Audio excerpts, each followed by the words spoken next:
A couple of weeks ago, Dolby released an update to the Dolby Atmos Renderer, which I personally think is very significant.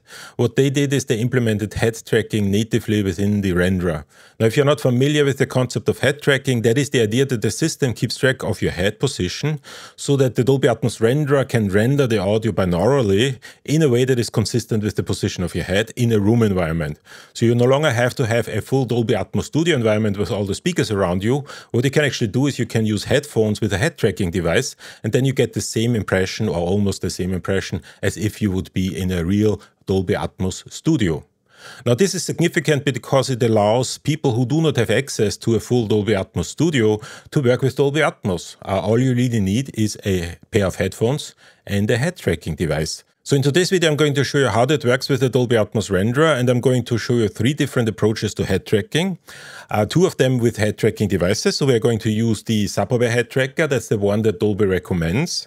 We're also going to use the WaveSenX head tracker, and that one actually requires a little bit of hacking. So stick around. This is going to be really interesting. And the final solution is one that doesn't require any hardware whatsoever. We're going to use the webcam in order to track our head position. And this is something that you can do right away without any additional cost and any additional hardware whatsoever. So if you're interested in spatial audio and if you're interested in Dolby Atmos, this is a video you probably don't want to miss. So let's get started.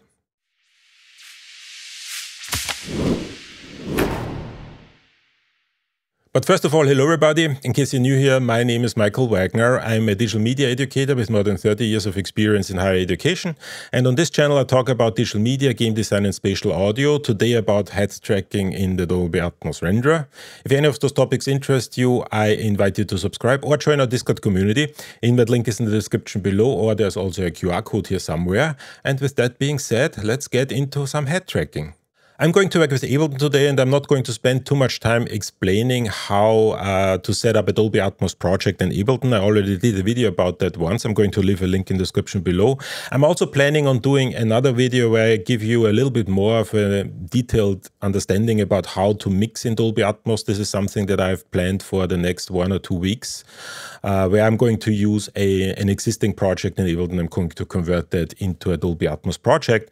But here, essentially, I have a very, very simple Ableton project that consists of a couple of loops that I've taken from a sample pack from a sample developer that I personally very much like. Link in the description below. And this is essentially set up with the external Dolby Atmos Renderer. Because I'm using the external Dolby Atmos Renderer, I'm working with a Mac today. Once again, the Dolby Atmos workflow with the external Dolby Atmos Renderer only works on a Mac because there are certain features that we need that are only available on the Mac. So without further ado, let's have a brief listen on what we have here. And once again, this is a very, very simple project, just consists of a couple of loops. So let's just play that.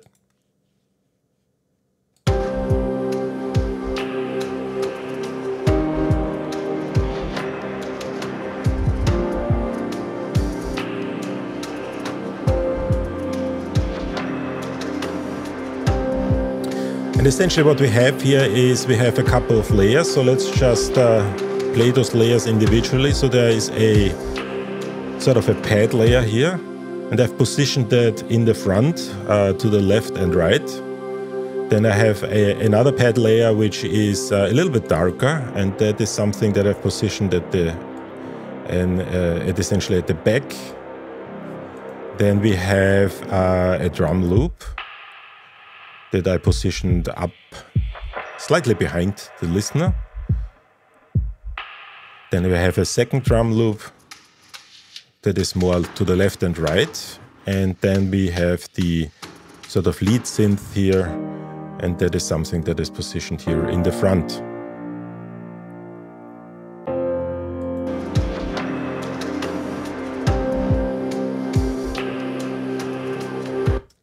Now, what we want to do now is we want to monitor that Dolby Atmos project with head tracking so that we can get the impression of being in a full Dolby Atmos studio with only headphones. So let's get started. Once again, I'm going to use 3 different approaches. The first one is going to be with the Supperware head tracker, the second one with the WaveSenX head tracker, and the third one with the webcam. If you're only interested in one of those, I'm going to leave timestamps below so that they can jump ahead in case you're only interested in the WaveSenX, for example. But all of them are really interesting, so I recommend just watching the entire video. It's going to be fun. So let's get started. Now, the first thing that we need to do is we need to prepare the Dolby Atmos Renderer in order to accept the head tracking information from the head tracker. So let's do that. So what I'm going to do is I'm going to go into the preferences of the Dolby Atmos Renderer. And in the preferences, in the 5.1 version, I now have this additional option here that says head tracking. Now, in order to be able to set head tracking to on, I need to enable the binaural headphone render mode. So if I have it in stereo here, you see that the option is not available to me. So I actually need to render everything in binaural, which makes sense. And the second thing that Dolby recommends is to put the renderer into headphone only mode. I'm not quite sure if that's actually necessary, but kind of it doesn't hurt. Kind of Dolby recommends it. So let's do that. So that's the first thing that we need to do. Once we have that, I can turn the head tracking on. And in that moment, I have this additional option here. And the way Dolby has set this up is that they essentially kind of planned for allowing third-party developers to implement plugins that you can plug in into the Dolby Atmos Renderer in order to access different head tracking devices. Currently, there's only one option here available, but in the future, kind of depending on when you watch this video, you might have additional options. So what we're going to do is we're going to choose the OSC head tracker here, which once again, at the time I'm recording this video, is the only option. And then I'm going to press accept. At that moment, the Dolby Atmos Renderer here shows me head tracking OSC head tracker that is enabled. And the final thing that I'm going to do is I'm going to switch the view from theater view into person view, and that allows me to monitor the position of my head in the view here, and that will make it easier to kind of understand where essentially I'm currently looking and how my head position is, and if the head tracking is actually working. Now, once I've set that up, the next thing is I need to connect the head tracker. And the first thing that I'm going to, the first approach that I'm going to use is with the Supperware head tracker. And this is a head tracker that we generally recommend because it is a very stable head tracker that doesn't really drift a lot. It kind of almost disappears in your headphones, so it is very convenient to use. And it's also the head tracker that Dolby recommends, and that is essentially already set up for working with Dolby. So this is going to be the easy approach. So the first thing I'm going to do is I'm going to connect that head tracker to my headphones. And as I usually do in these situations, I need to disappear for a second. I'm going to come back once I've connected that head tracker, because kind of connecting that is a little bit fiddly. But once again, once you've actually once you have that on the headphones, everything is just fine. So let's see you in a second. So I've now connected the head tracker to my headphones. So the next thing that I need to do is I need to start the Bridgehead application. That is the application that comes with the head tracker.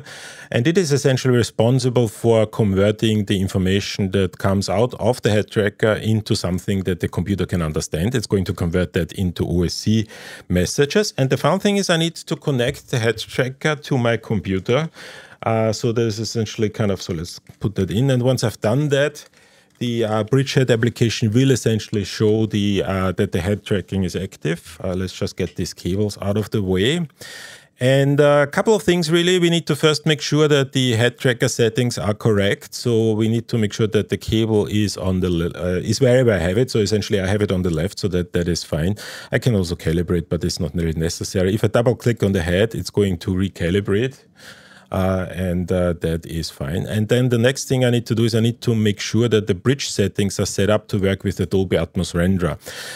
So what you need to do is you need to select the profile to be the Dolby Atmos Renderer profile. Now, if you don't see that profile, there are really two things that you need to do. First of all, make sure that you have the latest version of Bridgehead downloaded and installed. You should then essentially see that option available to you. If you still don't see that, then it is very, very likely that you have changed the profile text file at some point. So what you want to do then is you want to go into the directory where you have the profiles text file and just delete that. First, back it up, of course, but then essentially delete it. And the next time you start up Bridgehead, it will actually regenerate that profile.txt file, and it will add the Dolby Atmos renderer settings. And, if you don't want to delete anything, or another thing that you can do is you can simply stop the video at that point and just copy the settings here and manually put that into your profiles text files. Now, as soon as I've done that, you already see that here in the Dolby Atmos Renderer, so let me once again kind of recalibrate that the head position is already moving according to the bridgehead. So this is really everything you need to do in order to monitor 3D audio immersively. So let's just kind of see how and if that works. Let's click that away, and let's maybe make that smaller so that we can have both available at the same time. And what I'm going to do is, first of all, I'm going to recalibrate again. If you've seen my videos, you know that I have so much kind of equipment here that it usually interferes with these head tracking devices. So I need to recalibrate quite often. But this is not something that you normally have in your particular environment. It's just because of the probably 100 different devices that are currently running here, and that is usually not something that you see. So let's just calibrate that, and then let's just play our audio and let's see if we actually kind of can monitor that immersively.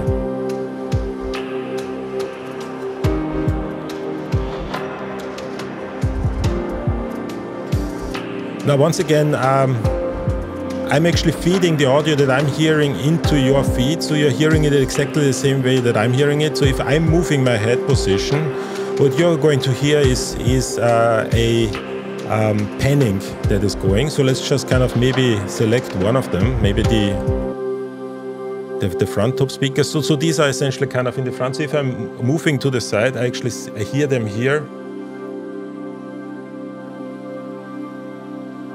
Same thing goes for the back speakers. They're actually in the back here. And let's do maybe kind of the one of the. So that's kind of a little bit boring. So they're on the left and on the right. And once again, I probably need to recalibrate here.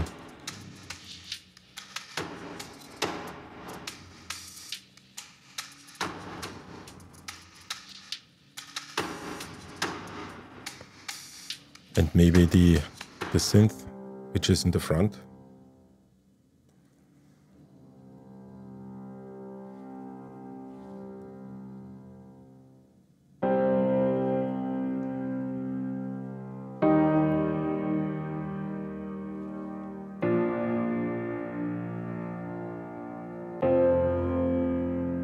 And I honestly have to say that this works extremely well. There's a lot of discussion about can you mix Dolby Atmos with headphones alone? And in general, the recommendation is to not do that because the binaural rendering that you usually get is one that has a fixed head position. And even though you do get a three-dimensional impression, you have a very hard time really kind of estimating where everything is exactly in three-dimensional space. This is also one of the reasons why I published a video like 2 weeks ago where I said that binaural rendering by itself is not immersive. You actually need head tracking in order to make that immersive. However, the way Dolby has implemented head tracking here is outstanding, and you actually really get the impression as if you would be in a full Dolby Atmos studio. It's not as perfect, obviously, it's still very much preferred to actually be in a studio that can play that. And I'm pretty sure that the impression that you get is a lot more exciting in a studio where you have like 12 speakers around you. But you can indeed position objects and can essentially hear the objects exactly at the position at where they are.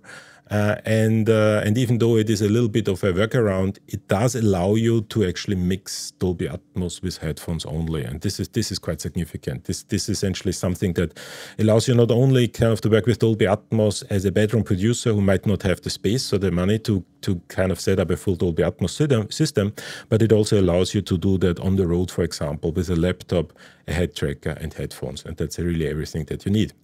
So this really kind of is the recommended way to set everything up. So let's go to the second option. And in the second option, we're going to use the Waves NX head tracker. And for that, I'm going to first dismount my bridgehead, my Supperware head tracker. So let's see you in a second.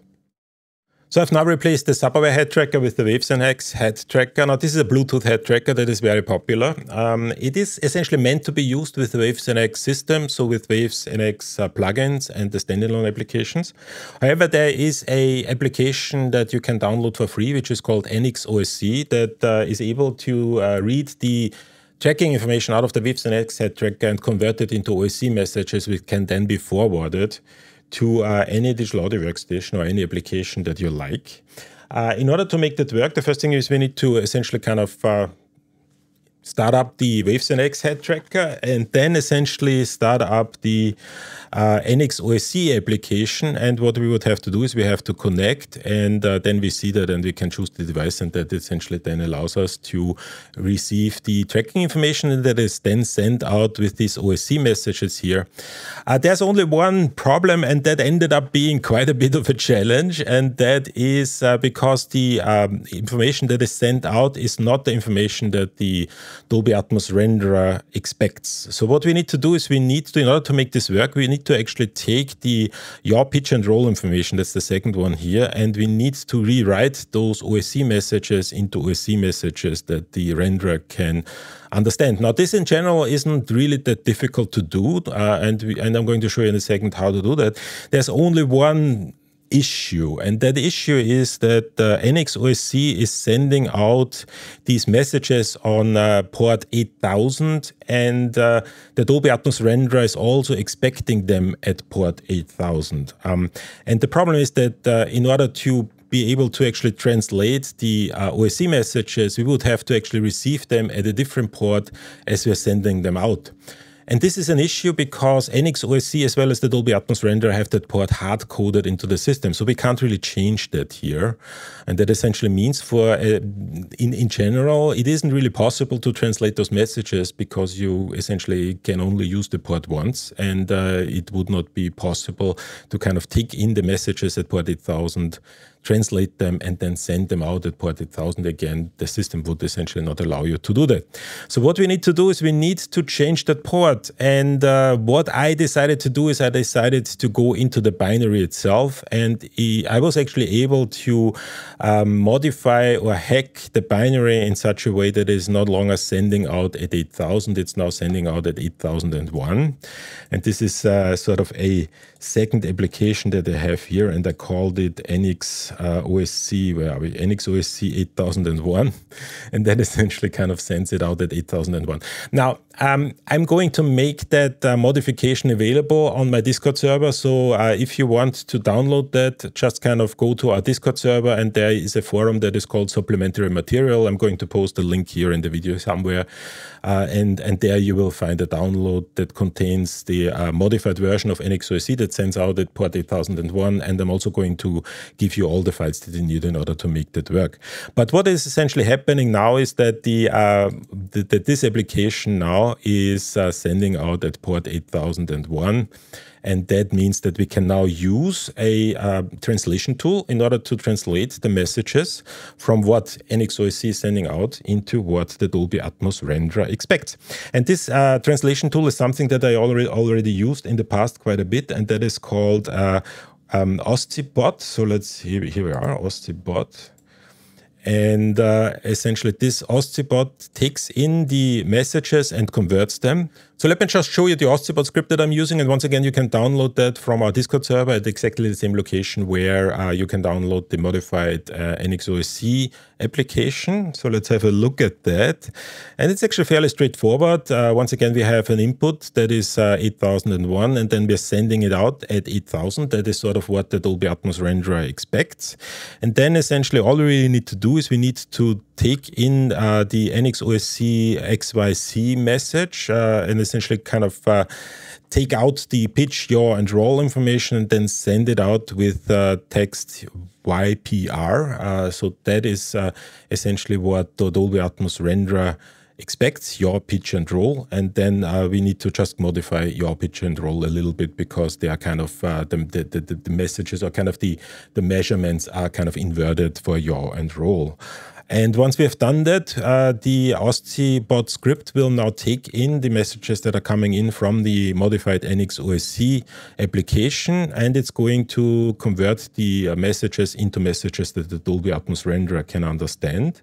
And we already see here that if I'm moving the head, essentially it is moving with me. I just need to reset that, and oopsie. So let's reset that, and that essentially now kind of, once again, I'm now kind of having the head position with the NX OSC head tracker. And in the very same way that I did with the Supperware head tracker, I can now monitor the audio immersively. So let's play it again.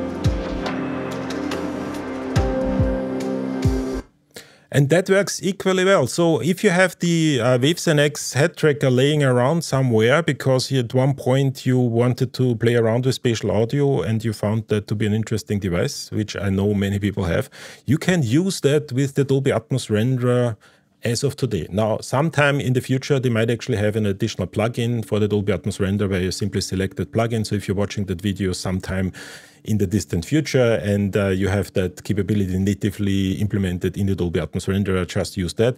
But even at the time of release of the Dolby Atmos Renderer, with this little trick that we needed to hack into the NX OSC application and then use OSCBot in order to convert the OSC messages, we were able to use the FacePoseNX head tracker just fine. And it works perfectly and very nicely. And also there's no additional cable, which is nice as well. Now, the final option I want to show you is actually a really interesting one because it does not require any head tracking device whatsoever. It's going to work with our webcam. And if you ever want to just try out if that is something for you, this might be the best way to go. This is something that you can do right away. So after you finished watching this video, you can do that, no cost, no hardware, immediately available, and works equally well with a little limitation. So let's have a look at how we are going to do that. And for that, once again, first of all, I'm going to take off the FacePoseHeadTracker because we don't need that anymore. So I've now dismounted my FacePoseHeadTracker, so I'm back to just using headphones. And the third option, what we're going to do is we're going to use an application that you can simply download from the Apple App Store. It's called FacePoseHeadTracker. It has been developed by a very well-known developer, actually, Oli Larkin. He kind of developed one a synth that is used quite often, Virtual CC. That's kind of an interesting one. And this application, as it turns out, can be used natively with Dolby Atmos Renderer because it sends out the information in exactly the way we need it in the Dolby Atmos Renderer. So let's start up the FacePoseHeadTracker application. And before I do that, I need to point out that I'm using a MacBook that is located to the left of me. So I'm going to actually use my secondary camera to kind of show you how that works, because otherwise you get a little bit confused because I'm looking into the wrong direction. So I'm using a camera that is located here, and that's essentially why I'm going to use my secondary camera now. But with that being said, let's start up the FacePose head tracking application. And this application actually is living on the menu bar. And as you can see, it immediately recognizes my head position. Now, there are certain limitations. Obviously, it needs to see my face in order to be able to actually track that. So if I'm moving too far away, it's going to get confused. So my experience is that you have about, I would say, 45 degrees in both directions. That's about the angle that you can kind of use here. But for trying out things or for simple mixing solutions, this is perfectly fine.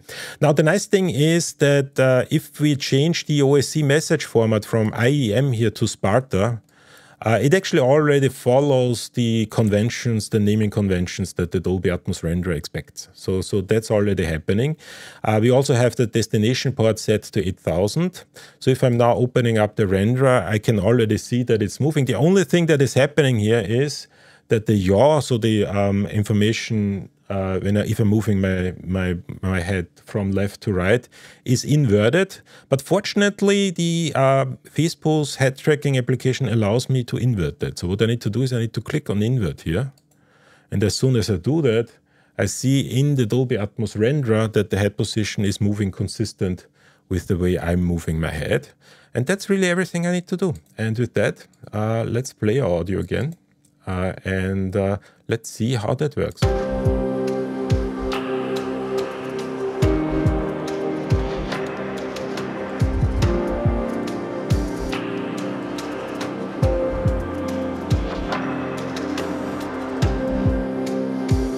And that works equally well. So let me just kind of... Okay.